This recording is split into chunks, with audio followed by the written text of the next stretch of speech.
Hello friend, कैसे हैं आप लोग। तो आज मेरा हर छठ की पूजा की जाएगी, इसलिए पापा उसी की तैयारी में लगे हुए हैं। इस साल हर छठ पर्व जो है वो 24 अगस्त को मनाया जा रहा है। इसे हल छठ, रांधन छठ और ललही छठ के नाम से भी जाना जाता है।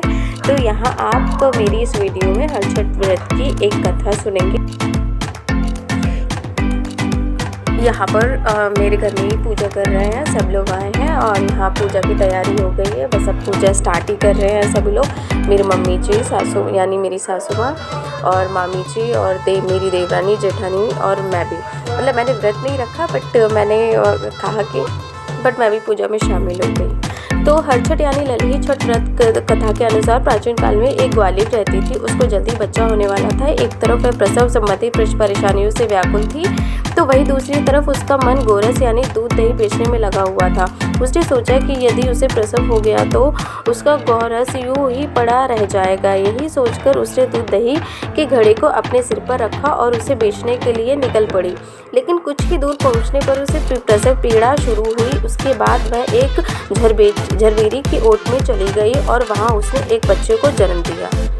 लेकिन वह अपने बच्चे को वहीं छोड़कर पास के गांव में दूध दही बेचने के लिए निकल गई।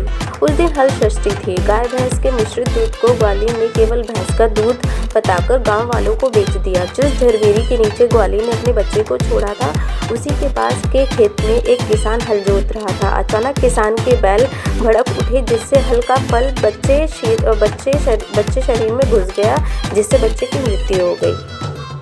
किसान को इस घटना से बहुत दुख हुआ, लेकिन फिर भी उसने बड़ी हिम्मत दिखाई। उसने झरबेरी के कांटों से बच्चे के चिरे हुए पेट में टाके लगाए और बच्चे को वहीं छोड़कर चला गया। कुछ देर बाद ग्वालिन अपने बच्चे के पास पहुंची। बच्चे को ऐसी हालत में देखकर उसने समझने में देर नहीं लगी कि यह सब उसके पाप की ही सजा है। वह मन ही मन सोचने लगी, यदि उसने झूठ बोलकर गाँव वालों को गाय का दूध न दिया होता, तो उसने अपने गाँव की स्त्रियों का धर्म भ्रष्ट न किया होता, तो उसके बच्चे की ऐसी हालत कभी ना।